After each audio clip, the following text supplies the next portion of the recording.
Muy buenas tardes, mi nombre es Hermis Núñez, soy estudiante del segundo año de Derecho, la modalidad semipresencial de la UNEYE Apure. Estoy grabando este material audiovisual como actividad evaluativa del subproyecto Derecho Procesal 1. En cuanto a la temática, el derecho procesal.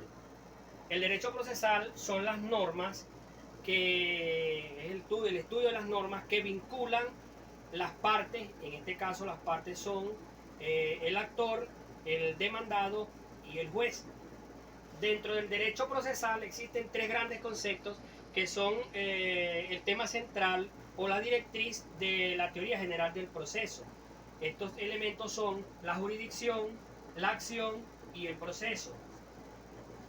En cuanto a la jurisdicción, tenemos que es el poder de juzgar y ejecutar lo juzgado según la ley. En cuanto al origen de la jurisdicción, podemos decir que es la evolución histórica de la resolución de conflictos. Etimológicamente, la jurisdicción proviene del latín juridictio, que significa, juris, que significa derecho, y dictio, que significa dictar, es decir, dictar derecho, no establecerlo. ¿Qué quiere decir esto? Que la jurisdicción no establece el derecho, simplemente lo ejecuta o lo administra. En cuanto a las acepciones de la jurisdicción, tenemos varias acepciones. Una de ellas es la concepción clásica. La concepción clásica establece que la jurisdicción, que el juez siempre ha estado apegado a normas previas, a normas previamente existentes. En cuanto a la concepción romana establece que la jurisdicción se da o se daba en dos procesos. Estos eran el proceso in iure, que era ante el pretor primeramente, y la fase o la etapa apo iudice, que era ante el juez. Cabe señalar que el pretor enviaba las partes ante el juez con una fórmula previamente establecida, por lo tanto limitaba la función del juez. En cuanto a la concepción o acepción medieval, la ley, la jurisdicción estaba pegada a la ley, pero la ley era muy jurisprudencial. ¿Qué significa esto? Que era basada en situaciones resueltas con anterioridad. En cuanto a la concepción contemporánea, tenemos que actualmente la ley está totalmente apegada, la jurisdicción está totalmente apegada a la ley para cumplir su voluntad. En cuanto a posición de la jurisdicción dentro del derecho jurídico, dentro del orden jurídico, tenemos que la jurisdicción pertenece al campo del derecho constitucional. ¿Por qué? Porque está establecida como atribuciones de una función pública. Recordemos que la Constitución establece que el Poder Judicial lo ejerce el Tribunal Supremo de Justicia a través de sus tribunales inferiores. También pertenece al campo del derecho procesal porque lleva a cabo actos procesales. En cuanto a el acto jurisdiccional, es el órgano o el proceso competente para resolver litigios, y no solamente para resolver litigios, sino para verificar que actos previamente promulgados, valga decirlo, sean verificados y que estos estén apegados a derecho. En cuanto a elementos del acto jurisdiccional, tenemos la forma, es decir, que debe tener elementos formales. En este caso debe contar con la parte actora, el demandante y el juez. El contenido, que exista, en este caso, un conflicto, ¿sí? que se pueda establecer o que pueda tomar rango de cosa juzgada. La función, que es básicamente resolver los conflictos y por supuesto contribuir a la paz social. En cuanto a los tipos de garantías jurisdiccionales, tenemos garantías declarativas, que son las que establecen si existe o no un derecho. Por ejemplo, que usted tenga la posibilidad de pasar por un terreno que no sea suyo. Las constitutivas, que crean o modifican un derecho, como por ejemplo un divorcio. Las de condena, que reparan en este caso un derecho vulnerado o lesionado, como por ejemplo el pago de una deuda. Y las cautelares, que son preventivas, en este caso cuando por ejemplo una persona está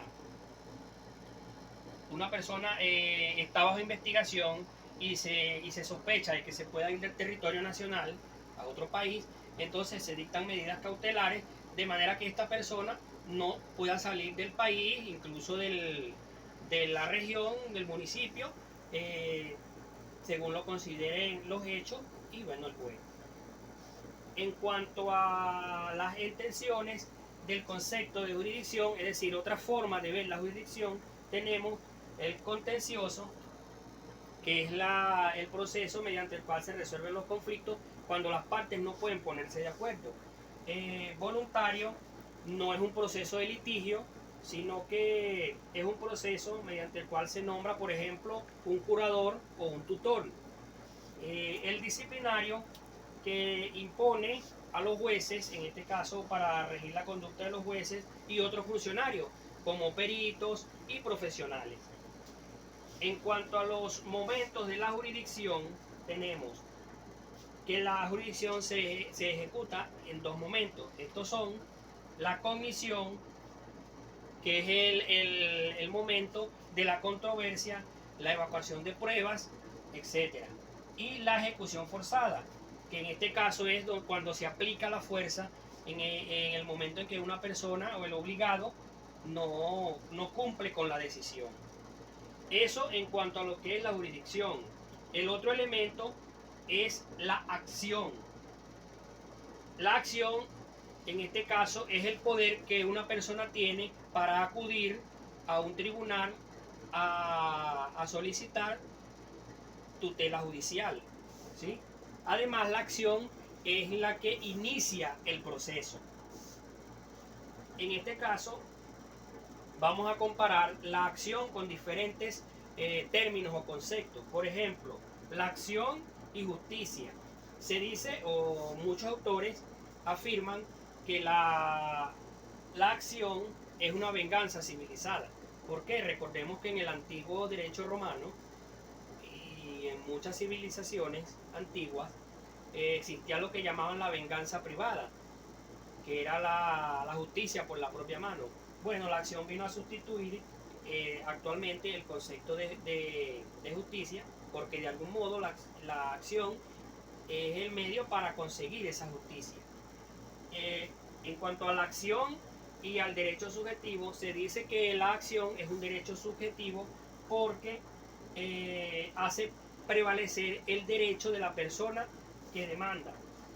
En cuanto a la acción y la pretensión, por una parte se dice que la acción se dirige al Estado para obtener tutela por parte del Estado, tutela judicial por parte del Estado, mientras que la pretensión se dirige contra el demandado para exigirle la reparación de un derecho. En cuanto a la acción y la demanda, pues en este caso la demanda es un escrito formal que contiene la acción. Ahora, el tercer elemento es el proceso. Cabe decir que el proceso es el conjunto de actos dirigidos a conducir y a producir el acto jurisdiccional. El proceso tiene una serie de principios.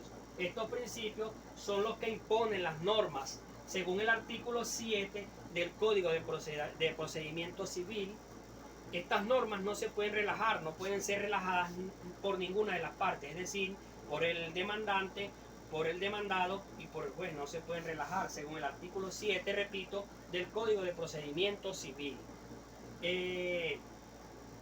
Vamos a mencionar ahora sus principios.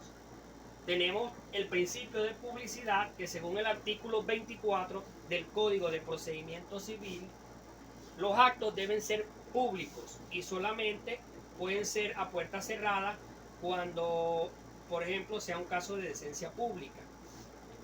Según el artículo 110, 102 y 190 del mismo Código de Procedimiento Civil, el cual establece que las partes pueden tener acceso a los expedientes y a las copias de dichos expedientes.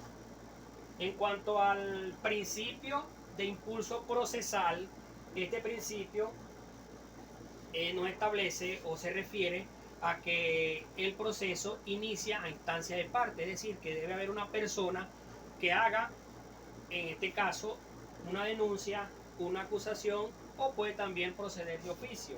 Esto según el artículo 11 del Código de Procedimiento Civil. Cabe señalar que el juez también puede, digamos, reanudar el proceso cuando este permanece dormido, digámoslo de esa manera, por mucho tiempo.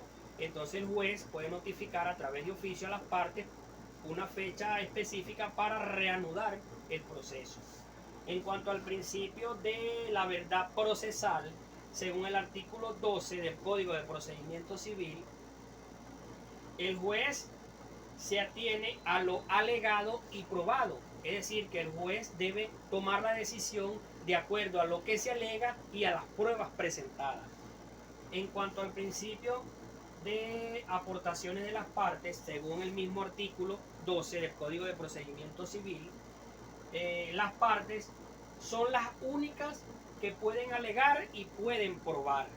En este caso, también el juez puede, si el asunto así lo amerita, por ejemplo, citar a alguna de las partes, interrogarla, puede incluso citar a un experto para determinar alguna cuantía que no se haya podido determinar con las pruebas evacuadas.